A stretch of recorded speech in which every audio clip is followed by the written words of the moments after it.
Have you ever had one of those situations, where like a tiny little disagreement just blows up into this massive thing? Oh, yeah. Way bigger than you ever thought it would get? Like, I don't know, maybe fighting over a parking spot or something silly, or like even just a little argument online that turns into like a whole big drama. Happens all the time, yeah. Well, today we're going to take a deep dive into one of these situations. It's a real-life example where this local project turned into this really public and honestly kind of scary confrontation. Yeah, this one's pretty wild. We're talking about Tim Pool, you know him, right? Of course. And what happened with him, his wife, Allison, who was actually pregnant at the time, and this whole incident that went down at a Cracker Barrel restaurant. A Cracker Barrel of all places. Yeah, and it wasn't just some random thing either. It seems like it was all tied to this skate park Tim Pool was trying to build in West Virginia. In Martinsburg, yeah. Right, Martinsburg. And of course, you throw in the whole world of online commentary and media coverage, and things get really messy really fast. Exactly. So we've got a couple of main sources we're looking at for this deep dive. We've got a YouTube video from TheQuartering. He's got his own take on what happened. Right. And then we've also got Tim Pool's own account of the whole thing. Right, straight from the source. So our mission, if you will, is to break this whole thing down for you. Like, what actually happened at that Cracker Barrel? What's the real story behind this whole skate park drama? And how are all the different people involved seeing things? Because it definitely seems like there are a lot of different perspectives floating around. Yeah, it's a bit of a tangled web for sure. And, we want to untangle it without taking sides or getting bogged down in any political stuff. Right, just the facts. We want to lay it all out there for you, nice and clear, so you can see what's really going on.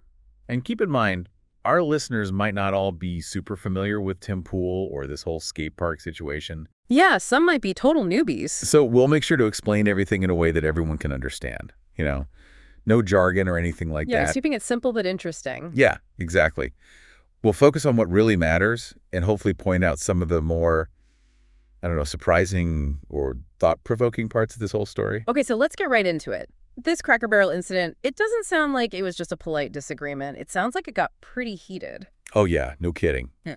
Both TheQuartering and Tim Pool, they both describe it as this super intense confrontation. Like right off the bat. It happened at a Cracker Barrel. I mean, come on. It's not exactly the place you expect to see a huge brawl. Yeah, a family restaurant, right? Yeah. So you've got Tim Pool, his wife Allison, who remember is very pregnant at this time. And then there's this guy, and he's with another woman. And they're the ones who start this whole thing. Exactly. And the main thing they're accusing Tim Pool of is stealing this skate park project. Stealing it? Like, how do you steal a skate park? That's what's so bizarre about it. But according to both TheQuartering and Tim Pool, that was the accusation being thrown around. So how did things escalate? What actually happened? So TheQuartering mentioned some pretty wild behavior. Yeah. Like, apparently there was spitting involved, right as Tim Pool and his wife were walking into the restaurant. Seriously, spitting? Yeah, it's crazy. And then inside, it just kept getting worse. This guy shouting at them right in their faces. It's hard to even imagine being in that situation. Especially with a pregnant wife, like, come on. I know, right? And was this guy just yelling about the skate park, or was there more to it? Oh, there's more. According to Tim Pool, this wasn't just yelling. This guy was making threats, like serious threats. Like what kind of threats? Well, Tim Pool felt like they could be interpreted as, threats of violence, maybe even a death threat. Whoa, that's intense. Yeah, it definitely takes this whole thing to a whole other level. So what was this guy's reasoning? Why was he so upset about this skate park? So, according to the woman who was with him, they were against the skate park because they thought it would be unsafe for LGBT people. Huh. Interesting. Yeah, it's an interesting angle. So they're basically saying that they think Tim Pool would make the skate park hostile or discriminatory towards the LGBT community. And what does Tim Pool say about that? He totally denies it. He says there's absolutely no basis for that claim. He says his intention was to create a welcoming space for everyone. So it's like a clash of perspectives. Exactly. And I think it's worth digging into that a bit more. What was it specifically that made these people think the skate park wouldn't be safe? Did they have any real evidence? Yeah, where'd they get that idea?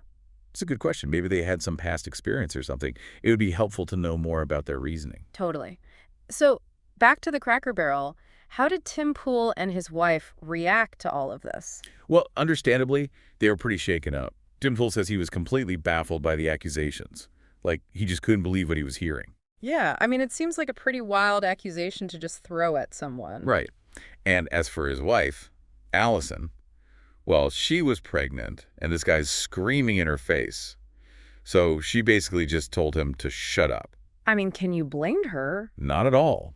It sounds like a totally natural reaction in that kind of situation.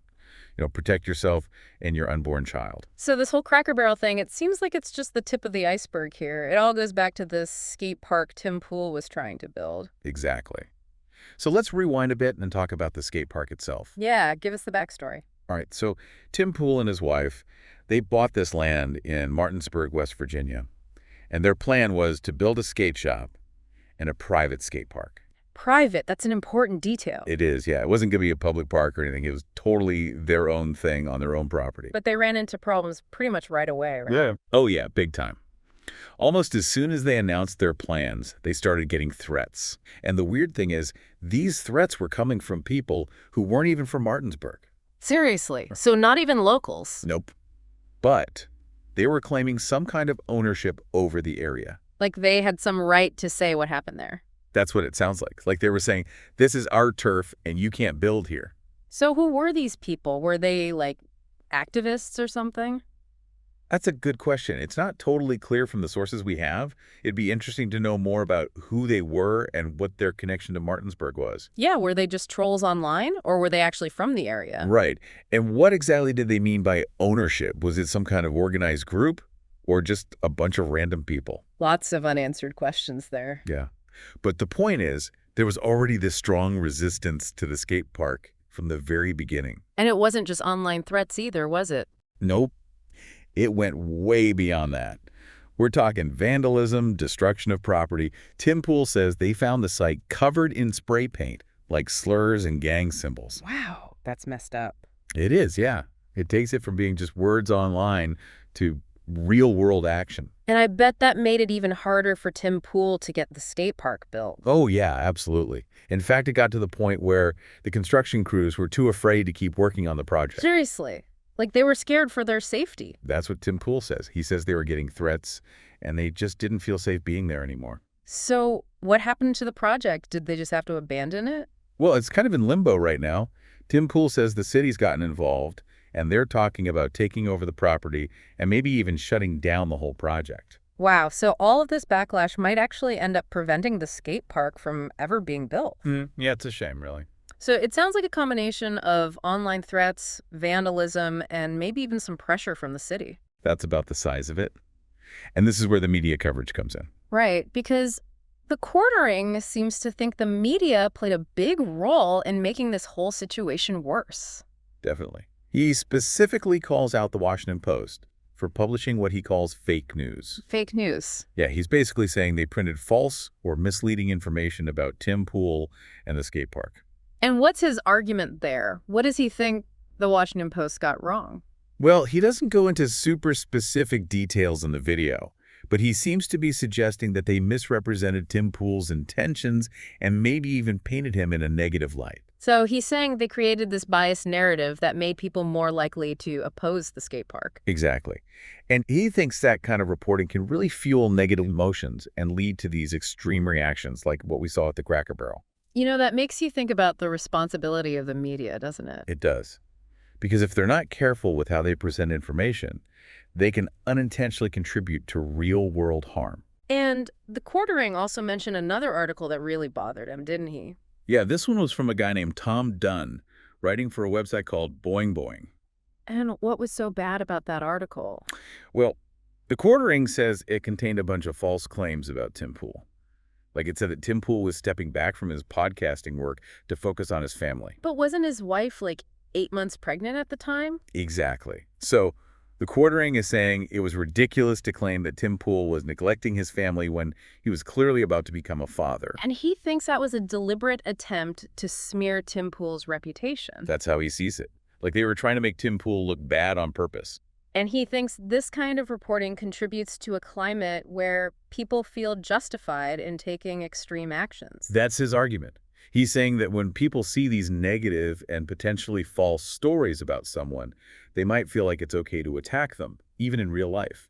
So he's drawing a link between the media coverage and the behavior of the people who confronted Tim Pool at Cracker Barrel. Exactly. He sees it as a direct line from the media to that confrontation. Interesting. Okay, so we've got the confrontation, we've got the skate park backstory, and we've got the media angle. Let's talk about how all the different people involved are reacting to all of this. Right. So TheQuartering, he's not holding back at all. He's super critical of the people who confronted Tim Pool. Like, he's really angry about it. Oh, yeah, he calls them vile and human garbage. He's clearly disgusted by their behavior. And he totally agrees with Tim Pool that it was way over the line. Absolutely. He's firmly on Tim Pool's side when it comes to that. But then we have the people who actually did the confronting. They were saying they were concerned about the safety of LGBT people at the skate park. Right, and that's where things get complicated. Hmm. Because, how do we reconcile that stated concern with their really aggressive behavior? Yeah, I mean, you can be concerned about something without resorting to screaming at people and spitting on them. Exactly. And Tim Pool himself, he completely rejects their claim.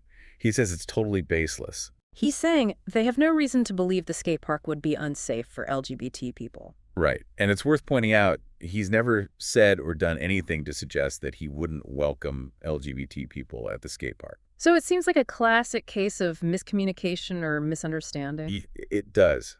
And it raises the question, where did these people get this idea that the skate park would be a problem? Did they have any real evidence? It's not clear from the sources we have, but it would be interesting to dig deeper into their reasoning and see if there was anything more to it than just a misunderstanding.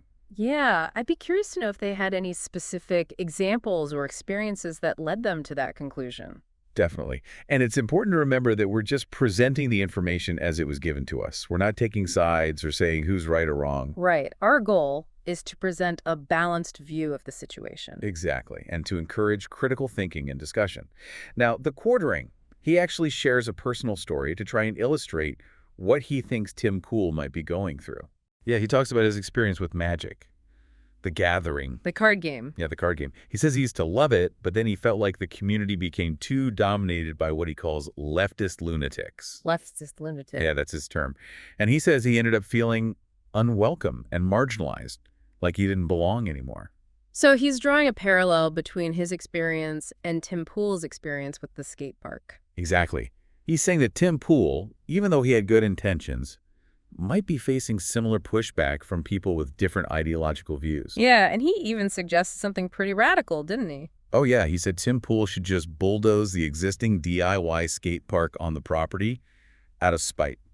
Whoa, seriously? It's hard to tell how serious he was. He said it half jokingly, but you could also tell he was pretty frustrated with the whole situation. Yeah, it definitely sounded like there was some genuine anger there. Definitely. Yeah. And he also took a shot at the Young Turks, which is another media outlet. Yeah, I noticed that. He basically dismissed them as irrelevant and accused them of spreading lies. So it sounds like he's got some beef with them. Yeah, it seems like there's some pre-existing tension there.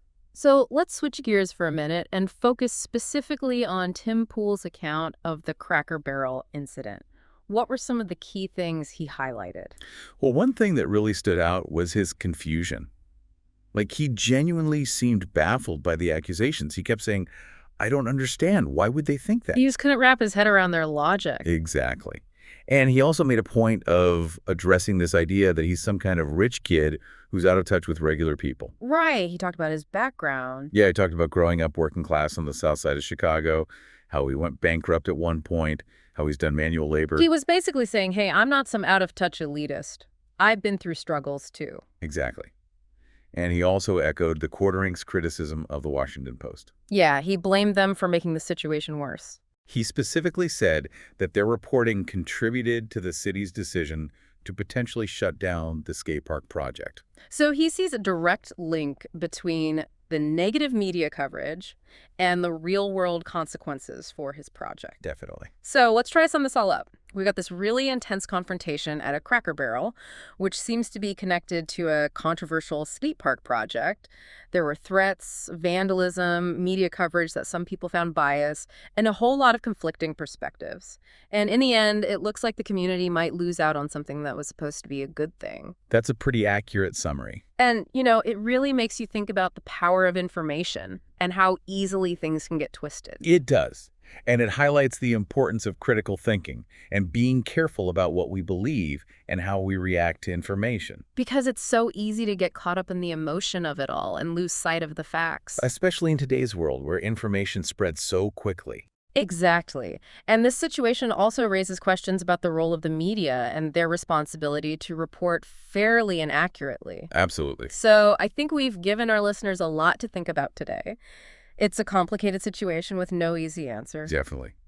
But hopefully it's sparked some interesting thoughts and discussions. That's what we always aim for. Thanks for joining us for another deep dive. Until next time. See ya.